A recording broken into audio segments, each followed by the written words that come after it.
everyone. How do you feel about that? I love that intro.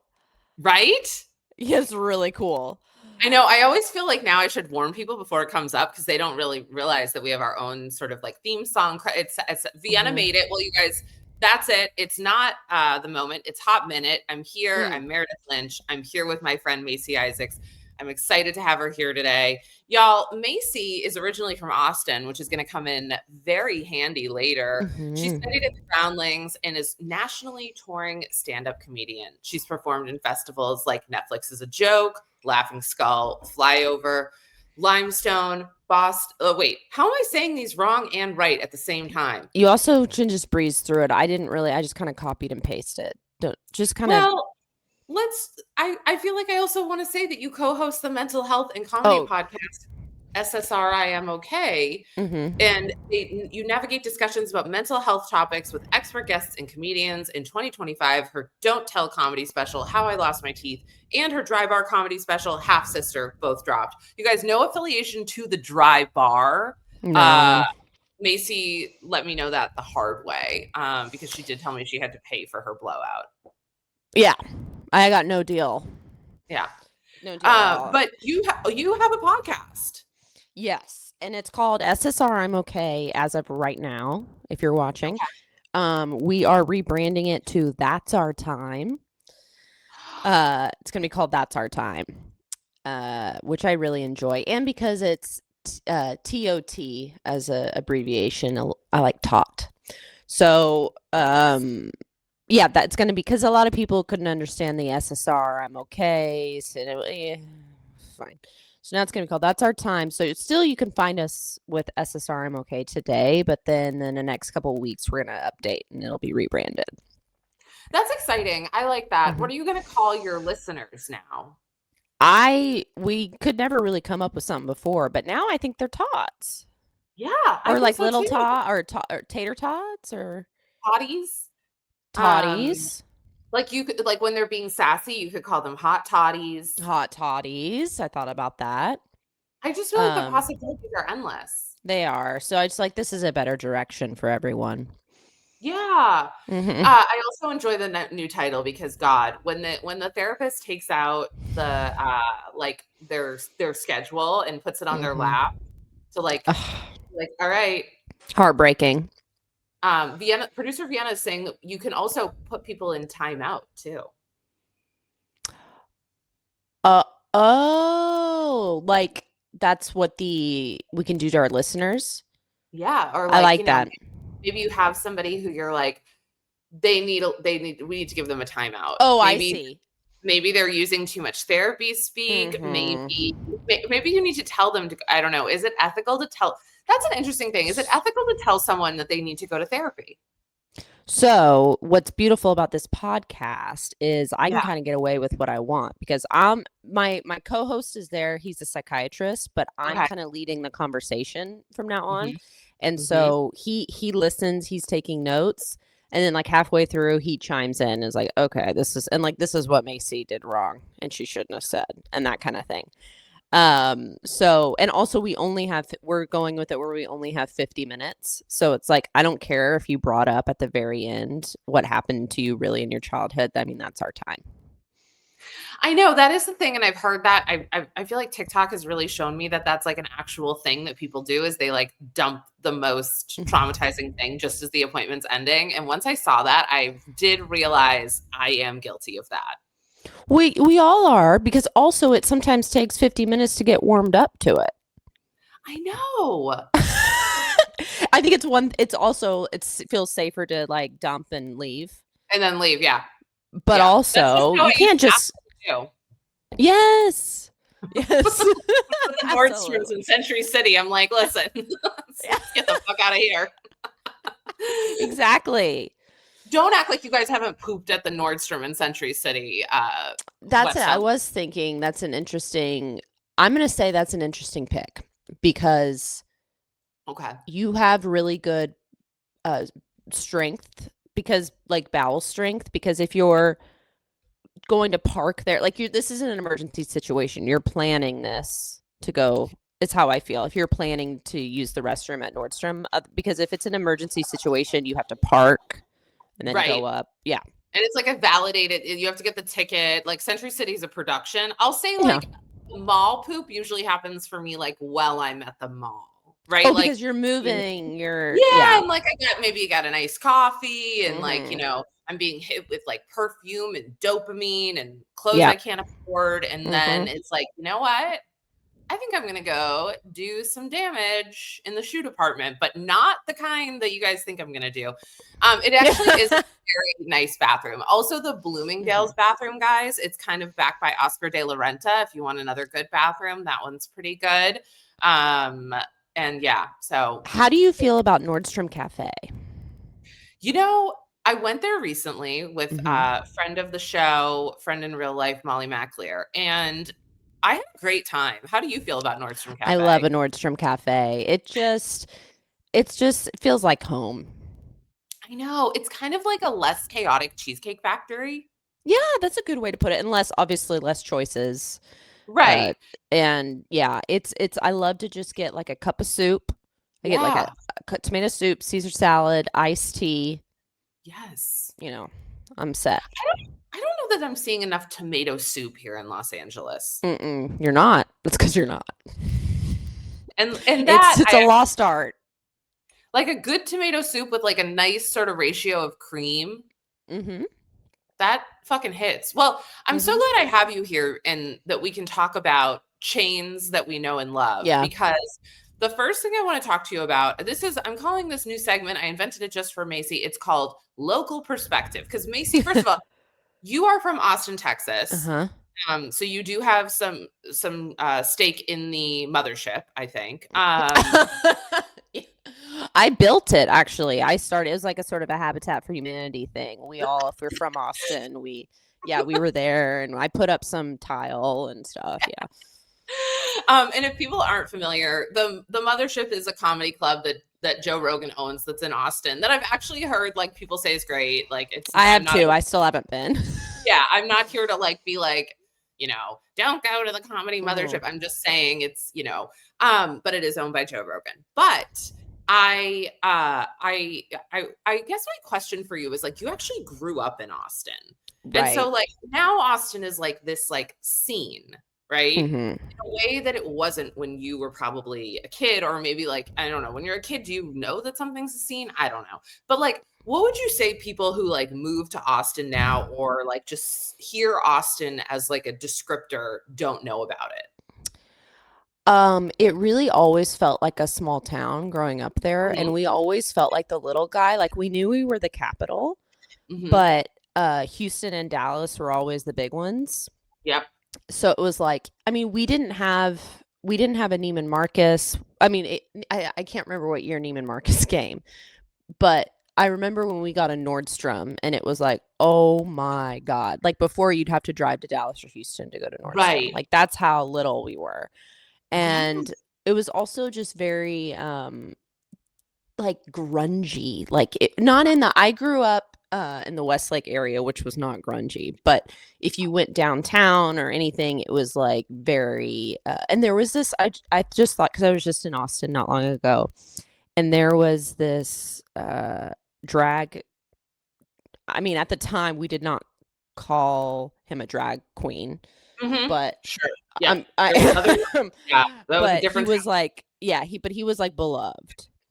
Yeah. And his name was Leslie, and you would just see him. He was like a local celebrity, and everyone loved him. And he ended up getting sick in like the city, especially I think one person like paid for all of his medical bills or whatever. But he was just like this sort of mascot of Austin, and unofficial. And like, that's just like so not what it is today. Like now I feel like I did a show in last December, and it used to keep Austin weird was the thing. That's just what it's known for. And I mentioned something on stage about that, and there was this girl in the front, and she started laughing, but like at the wrong part. And I was like, wait, what? And I go, what? And she was like, oh, Keep Austin Weird is so 15 years ago. And I was like, that is heartbreaking. Right? Like that is, and so it kind of goes honestly with the story that you're gonna, it's like Yeah, this is the direction, and it's sad. I know. And I guess like Keep Austin Weird does kind of have that connotation to me of like, it's almost like a precursor to We Did a Thing. Like Mm-hmm. there's Mm-hmm. something about that phrase that was so like 2008. Mm-hmm. Mm-hmm. And people like, for all our crazed Gen Alpha fans, like people would say it all the time. They'd be like, keep Austin weird because it was Yeah. supposed to be like place where, it was. What do you think is Austin? I don't even know that there is a place now that is comparable to Austin. Like we probably don't even know about it. Of how it used to be. Yeah, like is there Yeah. a place that feels kind of like hipster, but it's like not known yet? I think so. What I think we should do is we should just start taking like random cities that no one thinks Mm-hmm. like of as being cool, and then like we just make them the new Austin, which actually is terrible because now Meredith's just advocating for gentrification. Well, light. You don't want to. Yeah, You're doing a light gentrification. No, well, Asheville. I've heard. I haven't been there, but I feel like Asheville is supposed to be that's a kind of good like one. that. Hmm. Because I think also you want something that's liberal. What was cool about Austin was it was in a red state, Right. but it was liberal. So it was that kind of made it a unique experience as well. Yeah. Well, I guess we'll just get right into it. I have a Yeah. headline that I need your perspective on because the locals in Austin are really just going through it. Vienna's going to throw Mm-hmm. this up first. I found this article yesterday when researching things in Austin. And I first of all, it's some. I love the title of this headline because some It took me a Alamo second. yeah, fans say they won't return after cinema announces mobile order shift. First of all, love a headline that starts with the word some. I love that too. That's old Like, Austin. right? And so, first of all, can you walk me through? Because living in Massachusetts, we did not have Alamo Drafthouse. What is the Alamo Drafthouse? So Alamo Drafthouse is really special because it now it's very normal to have a dine-in theater. Like we're all Sure. used to that now. But I feel like we had that with Alamo before anyone. So like I remember when my husband took me on when we just first started dating so many years ago, and he took me to like an AMC dine-in, and he was so excited. He was like, you can't believe it. This was 2013. He was like, you can't believe it. You can eat and watch a movie. And I'm like, right. And I was like, I've been doing this my whole life. Like it's not at the Alamo Drafthouse. So that is kind of what is really cool. It's also cool because like you can get queso, you can get kind of like just It's like not just fun like chicken food. tender. Is it like Exactly. okay. Okay, how do you feel about a dine-in movie experience? Yay or nay?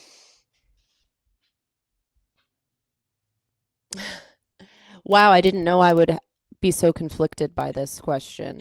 I I'm going to say yay, but I also think that there's something beautiful about not complicating the movie experience with your food.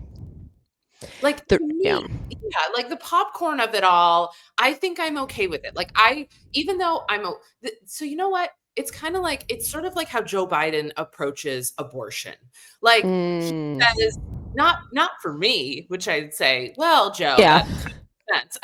But like I don't need to do it, but if somebody else wants to do it, go right ahead. That's how I What feel about the movie. now I think so that's how you think about it with Joe, but what was it that I would think about how Bill Clinton thinks of abortion. I think of a dine-in movie, which is, rare. Well, it was like rare but important. We're gonna have to look that up. It's like rare but important, Vienna, we can which get that in the yeah, chat. because Yeah, there are times where you're starving, and you I know what I know. mean? And so it's Yeah. like you didn't have time to eat before. So it's like it's really crucial because if you eat an extra large tub of popcorn, you will get sick Well, on that's an the empty other thing stomach. too. Yeah, and then sometimes you get out of the movie and you're like, "Oh my, it's like 9:15. Like, I Hmm. don't know. Where are we gonna go? The Nordstrom cafes, they're closing down." They're Um, closed. I'm full of popcorn, but I have had no yeah, protein. Right. So I do get it. Vienna has dropped in the chat. You know what, Macey, I'm going to let you read it. It's Bill Clinton said abortion should be safe, legal, and rare. And that is how I feel about the cinema dine-in experience. They should be safe, legal, and rare. You should only eat at a dine-in movie if you're really hungry and it's there as an option. But it needs to be an option for people. I don't want to take away dine-in movie experiences. But if it is going to be a dine-in movie experience, it does have to be safe. It needs to be a real kitchen. You know what I'm saying? I don't want somebody just heating up something frozen. Right. So, like, yeah. That, and I think that's also too the issue with the dine-in movie is that like it's also the quality of the food. But what's happening in Austin is that some fans of the Alamo Drafthouse are just really in a full-scale revolt because they announced that they're going to eliminate the pen and paper food ordering system and require moviegoers to order exclusively through their phones starting in February, a change that has sparked backlash from longtime fans and undercuts the theater's famously strict no phone policy. Okay, first of all, I have a question. Like, what's happened? Like, I kind of thought all theaters were a no phone policy. Is there something happening at the Alamo Drafthouse that's more severe? That's a great question. I probably haven't been in a few years, so I don't know what's changed. I don't know. There's no way they're like, what's it called? Like when you go to comedy clubs. Yeah. There's no way they're doing that. That like little pocket. Pouch. Yeah. Yeah. My guess is maybe it's just like more people are more like judgy of it if you take your phone out. So I think this goes against everything they stand for. I think this is a horrible mistake. I don't disagree, but I do have another question. Mm-hmm. How were we ordering the food before? So like, were you getting a waiter coming up to you? Yeah, and they take the paper. Staff? Okay. They would they'd grab a paper from you. Mm-hmm. Which is really cute. Yeah. Yeah. Okay. At least that's how I remember it. Yeah, no. I was thinking like somebody was coming up to you with like a little flip book being like, okay, how you doing? And I was like, that kind of disrupts the movie experience, but now I see. So how do you, I know this is exactly why people follow me. How do you communicate in the dark of the theater that you have a piece of paper that's completed? Like there has to be a way. I think there's like a little slot you put it in. Okay. When you're finished with it. Okay. And it always seemed very streamlined. There was no need to, and like there's a little light, like you can write what you want. And I feel like that way no one's, you know what though? Maybe people's handwriting got so bad that they're like, no more. We can't read what you're saying. That's actually a possibility because I don't know if you've seen Gen Z try to write. No. Actually, it's not good. They've been sending it directly to the house. Okay. Well, do they handwrite or is it a type situation? No, they're writing it. They're cutting up magazines and like, so you can't tell. Yeah. Yeah. Well, okay. And also what I was just thinking is like, and this is not an attack on the allergy community, but people have so many dietary restrictions now that I feel like maybe sometimes for mobile ordering, it's easier to just have like, no this, no that, etc. And so then you're getting like soliloquies written on these pieces of paper, like, oh, since 4th grade, I couldn't have dairy. And now I like,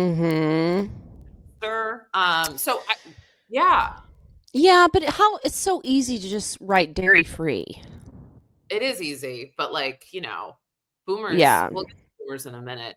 Vienna's saying this is the old system. Customers wrote down orders on provided paper menus. They pressed a button to signal staff and servers collected the paper order. Yeah. This is apparently a very complex system for Meredith to handle. But the backlash has been truly unprecedented, Macey. I want to read you some of the things that folks are saying. The company, said that they expect they might have to fine tune it. But in the meantime, fans are responding with Alamo hunger strike. Wow. I'm sorry. Like, how much food were you going and getting at the movie theater? That's the other question. Right. Also, it does feel like this is kind of our chance to like not be political, and not that we can't be, but like, I don't know, in a world where like there's just some really tough shit, being like, I'm gonna have Yeah. Hunger it's just strike. not that we can't make jokes, okay? You guys, like, calm down. But there's something that feels like, Macey, you're a working comic. You get paid the big bucks for it. Is Alamo hunger strike funny? A little bit.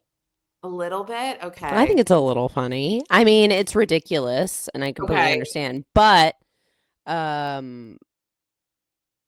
also don't know Alamo hunger strike. If I didn't know about this, so if I saw that headline, I'd be like, "Oh my gosh, they're not feeding people at the Alamo in San Antonio."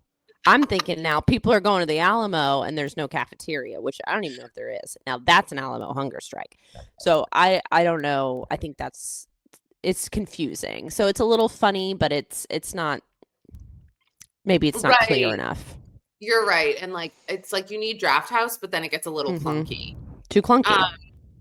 So these are some of the other reactions that fans have expressed on social media. I emailed my local theater and told them I will never go back if they go through with this. And I mean it, wrote one Reddit user. Is this somebody you went to high school with, Macey? I just feel like it has to be. Oh, like, that one was me. Oh, okay. I knew it. Yeah, that one was me. It kind of makes me think of the whole Southwest thing. Southwest, is recent now. I think it's only like a couple more weeks, and then they're going to assign your seats. Yeah. It seems like a very similar, like there are people that are so tried and true to Southwest and the Alamo Drafthouse. And honestly, probably a lot of overlap. And they're not going to be happy. It's too much change. It's funny. Like, I feel like whoever wrote this, like the manager of the local theater got that email and they're like, oh, thank God. We've been trying to get rid of this motherfucker for years. Absolutely. AMC's like, we're back in. Right? Heartbreak feels good. Some fans say they might cancel their season pass, and a petition is also circulating online to stop the shift to mobile ordering. As of Tuesday morning, it had 830 verified signatures. I love the way people can mobilize when it comes to shit like this. But we'll just have to wait and see. This is a wait and see situation. Yeah. I think I feel for both parties involved. I think I also feel just bad for older people. Like, we're really just making everything hard for older people. Yes. So they did say if you don't have a phone, they will have someone at the theater a greeter who will be able to help you. Write down on a piece of paper, probably. Exactly. So now we've got mixed media. The circular logic. And we're just back at the very beginning with Macey in like the 9th grade at the Alamo Drafthouse. Yeah. Speaking of 9th grade, I want to show you something. I want to play a video for you. As you know, I do love the internet. I do love my phone. And I have a person that I've recently found on here that I'm fucking fascinated with. So I want to show you. His name's Owen Stubenfeld. I think that's his name. So Vienna's going to go ahead and play a clip of Owen. Excuse me, Owen Stubeline. Okay. Here we go. Hooked up with the girl last night while drunk at a party. We might have to restart it. You know me. You know I don't do that.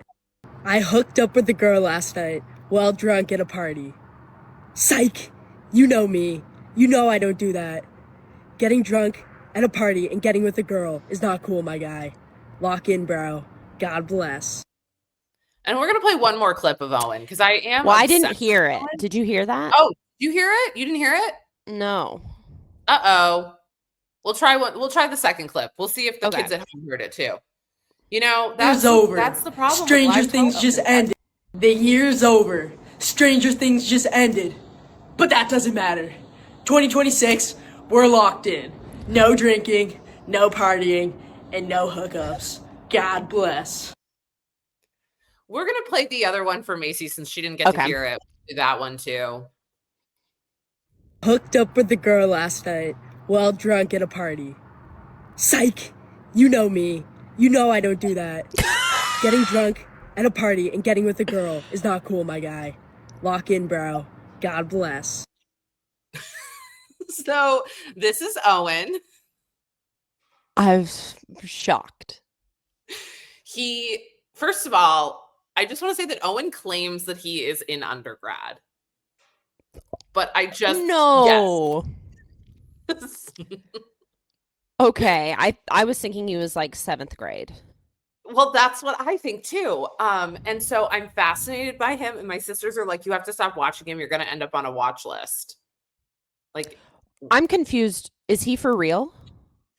I feel like Owen is for real. So I Okay. feel like he's like the Gen Alpha, sort of like next wave of the Joe Rogans of it all. Mhm. And I'm fascinated by the fact that like one of his biggest things is he loves raw milk. Okay. So he does a lot of raw milk content. He does a lot of like, he'll make himself a plate of food, but he prepares his food always on a wooden cutting board. And it's always just like piles of steak, just piles of steak. Yeah. And so I don't know what this niche is, but It's you.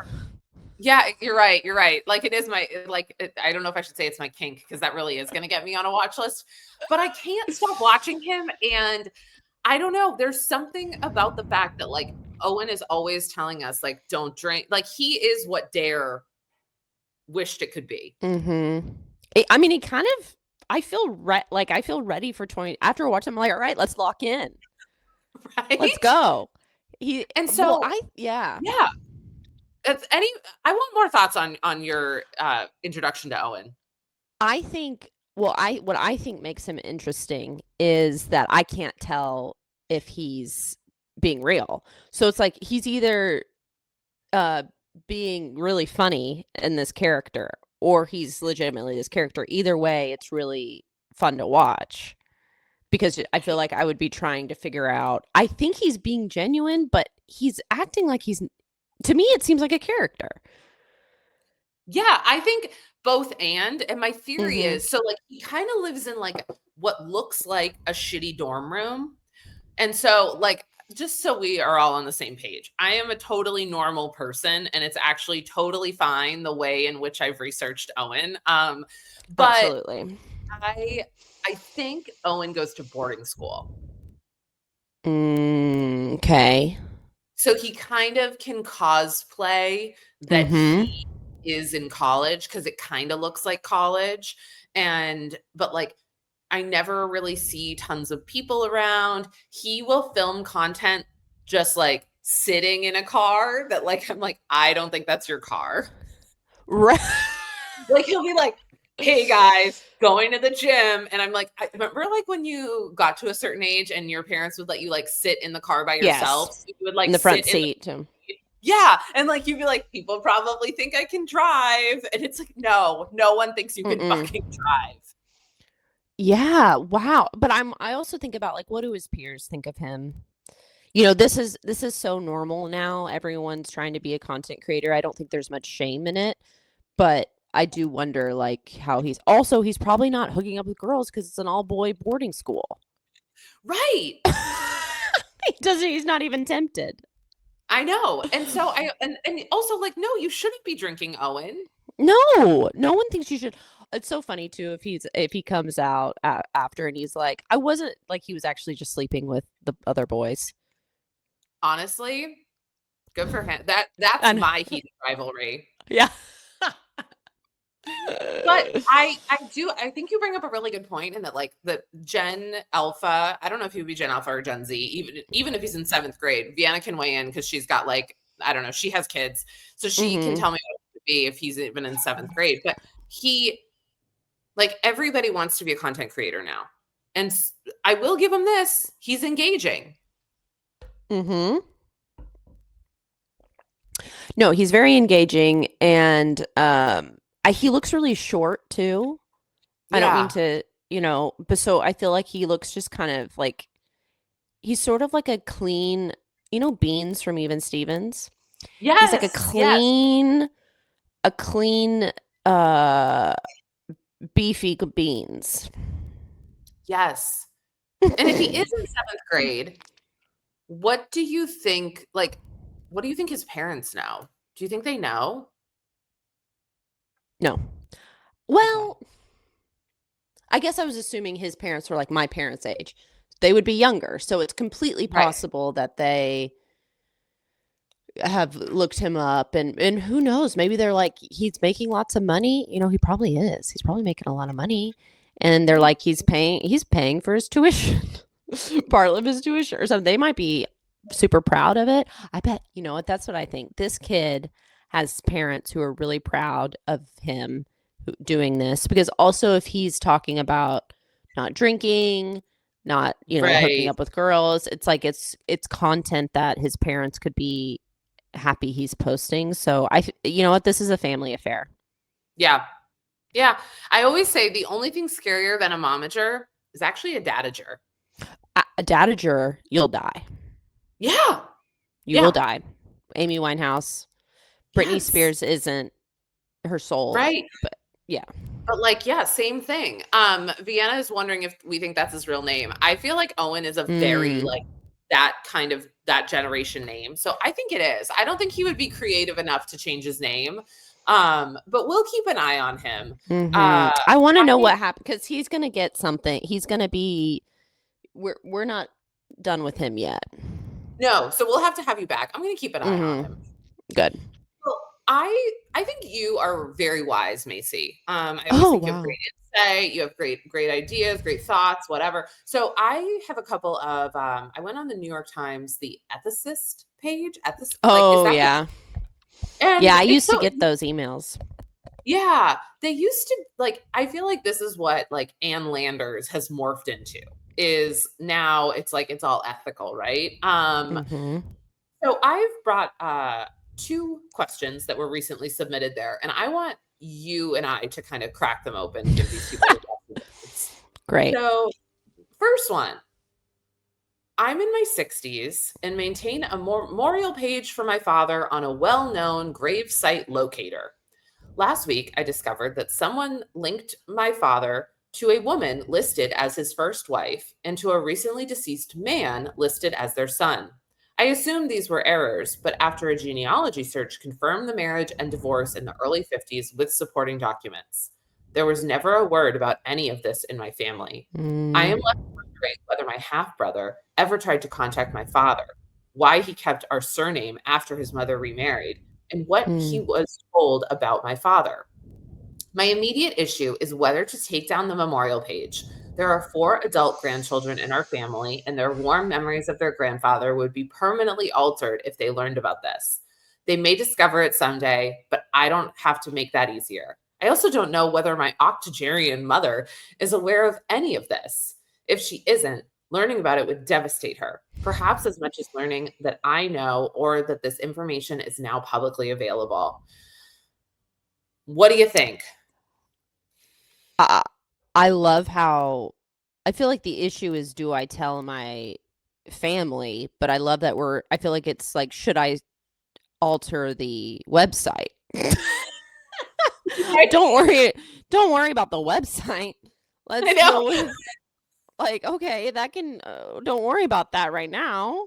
Let's talk about how your dad was lying to everyone. Well, and also too, the fact that they're like, he's like, I maintain a memorial page for my father on a well-known grave locator site. Like, oh, the competition with those grave locator sites are I know of one grave locator site because I don't.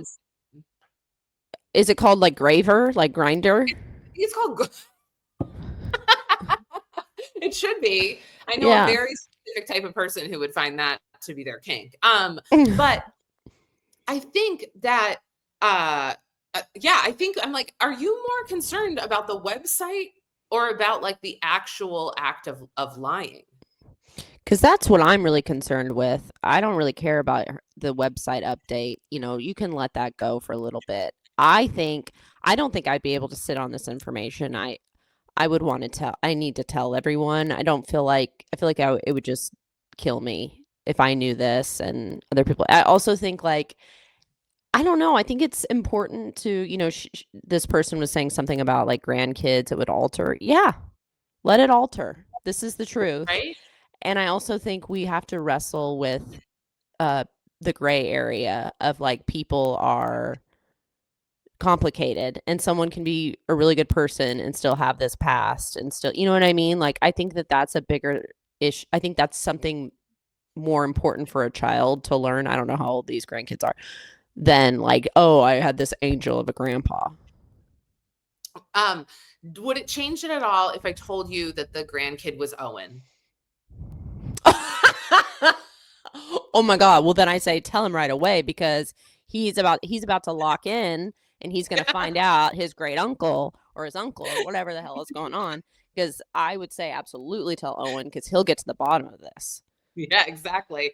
Well, here's my quick thought. So he's like, oh, do I tell my mom? This is hot take. And She knows. I believe. Yes. I think she knows. She knows. She knows. That's the thing. I think this person needs to get over it. Like, no, I think she knows. She might not know about the child. Right. That's completely possible. Also, maybe the dad doesn't even know about the child, or the grandpa maybe doesn't even know. Exactly. And that's the thing. Also, what if this kid was a real dud? Yeah. Totally. What if your dad was protecting you from like just kind of like an asshole like maybe this guy was like a really active Reddit user and like maybe he was just like the worst person you would ever meet. And so your dad was just like, you know what? I'm gonna keep you away from my kids, my second family. That's totally possible. I also just like that was more okay. It's not okay, but it was back then. Well, that's one of the things that I think the internet has really stolen from us, not just the Alamo Drafthouse ordering system, is like the ability to have a secret family. Yeah, absolutely. I've never like been encountered by like, I've never really firsthand encountered a secret family, but if somebody tells me like, hey, do you want to know about like this family in Connecticut that had a secret family that I live down the street from? I'm like, I'm Owen. I'm locking in, bro. Yeah. I want to know. Yeah, I haven't done. Have you done like a 23andMe or anything like that? My sister did it, and I am here to tell you, just like everything, my family it's like as boring as fuck. Like every single person, I was like, yeah, that's not interesting. That's not like it was so lackluster. If anything, I was just like, oh, so we all have downturned eyes. Okay. Yeah. I think I haven't done it, but I obviously no one ever fathomed that we'd get to the point where you'd be able to figure all of that out. And even just like I was thinking about like sperm donation and all that stuff. It's nothing's anonymous. Yeah, that's a good point. And it's like if you're going to be like putting your dad's grave on the internet and also maintaining the website, I'm like, you know what? Why don't you go maintain your father's grave? I bet that could use a good scrub. Absolutely. Plant a flower. Right? I put up a photo of I was like making some jokes the other day and just put up a photo of my mom's grave for the bit, and somebody was like, you should really go clean your mom's grave. Like it's okay. Wait, for real? Yes. Like hose it down? Yes. What do you want? Is that our job? Isn't there a hoser downer there? I think they come through a couple times a year. I just feel like knowing my mother, knowing the way she lived her life, the last thing she'd want me to do is spend money to come back to like, I'd have to rent a car, fly. No, she doesn't want you doing that. Yeah, that feels like and she'd be like, for what? To hose this thing down? I'm dead. My dad said something. So he just had quadruple bypass. Oh and my gosh, that's why I was in Austin, but he made it through and but he's an interesting guy. And he was talking about, he decided he's going to be buried and not cremated, cause he's had to go, and he's 83. So like he's been prepping. Yeah. He said he decided to be buried because he knows there's going to be a lot of people that want to piss on his grave and he wants to give them that opportunity. And I just think that is the kindest thing he's ever given to others. So I'm really excited for people to finally get that experience. It's great because like, you know how like a lot of people like they'll leave something, a legacy. Your dad is leaving a legacy. Come on down, Absolutely. just take a piss. Yeah. And you know what? That's why you got to maintain those grave websites. Yeah. If somebody's fucking on that grave. Well, I've got one more question for you. I have one more. This one's a little easier, I think. I am a member of a lovely, well-established book group of very thoughtful, well-read women. Recently, I've become aware that one woman whom I occasionally see outside of the group often doesn't read the books, but instead relies on reading online reviews. She then speaks with great authority at the meetings as though those are her personal opinions without crediting the source and without admitting that she didn't read the book. She never says anything to the other members. I sit there steaming. What would you do? Get a life. Right? Fucking move on. Move on. That's so funny that this person clearly just wants community because they don't care about reading or the book. They just want to hang out. So can you just let them hang out? I just don't see what the big fucking deal is. It's kind of silly. It's like if you're going to be in a book club and you're choosing to be in a book club, yeah, you should read the book. Sure. But especially but of course it'll happen where I didn't get to read this week or whatever, but it's like she never reads the book. I mean, this is kind of like a Seinfeld episode. Yes, it's very Breakfast at Tiffany's with George and the, like, but like at the same time, it's like, okay, so here are your options. You can continue having this happen where it's like, I don't know, it doesn't feel like anybody's getting hurt. Or you can kill the vibe of the book club and I don't know. How are you going to communicate this? You're going to side text everyone? Because here's the thing. You side text everyone, you're about to find out that you're the least popular person in the book club. Absolutely. You're about to find out how so many people also don't read the book. Right. And also the fact that I love that it's a well-established, thoughtful group of well-read women. I don't like that. No. Guess what? I think you're the person in the group that everybody side texts about. I think so too. And I get it if from this person's perspective, there's always one person that's throwing off the vibe. Right. So, okay, start a different one. Bring only the ones that you really feel are well and thoughtful. Or whatever. Well, whatever she said. Form your own. See, this is very Texas of Macey. She's like, you know what? Just going to do your own thing. We're just going to succeed. Absolutely. You have everything you need to do that. I do think, like, living in LA, you and I both encounter our fair share probably of grifters, of people who, we're like, that's not exactly true. But there's something, like, if you can be happy enough and good enough in yourself, there's something about a good grifter liar that, like, when I hear them going, I'm like, I don't fucking care that nobody else knows. Like, I know it's a lie. And the best thing about somebody like that is it always comes out. Yes. It's also so entertaining, I think. Like, I love it when I catch, or like, I'm just thinking about high school when somebody's like, I did the homework, but then they're coming up with this like elaborate, it's so fun. And that's the other thing. Why don't you say something to this person? Like, make a little joke like, oh, that's what ChatGPT said about it or something. Yes. I think you should make them like a scrapbook of the actual like reviews of books that you can like find where they're pulling them from and then give it to them in advance. Be like, hey, here's the books for the year. Here are the reviews. So you can already have them. And that's it's so funny. Right? This person clearly has the time to do that if they're writing into the ethicist. So just go ahead and do that. Like this, to me, this just tells me you don't have a friend that you could run this by who would just tone check you and go, you know what? You can let that one go. Well, see, where can our friends find you? What shows do you have coming up? I actually have one in Texas. If anyone's in there, Lakeway, which is outside of Austin, it's all on my website and everything. February 28th.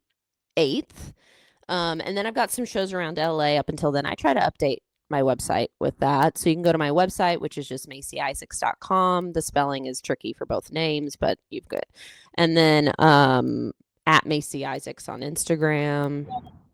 Those are the big two. Well, folks, she's very funny. We'll have to have her back. Please check out her new podcast or new. What would that be like? New and improved. Yeah, sure. You guys come back on Friday. Yeah, Friday. We have a fantastic guest on Friday. I'm going to say not as fantastic as Macey, but then it's like, oh, that probably shouldn't say that. But we have Representative Summer Lee from Pittsburgh coming in. Well, she's been really. I would say that's maybe more. Well, I mean, you're also very in with the Epstein files in other ways. In other ways, yeah. I'm in it. Yeah. But you guys, we'll be back real soon, and everybody have a great day. Thank you so much for having me. Thank you for coming.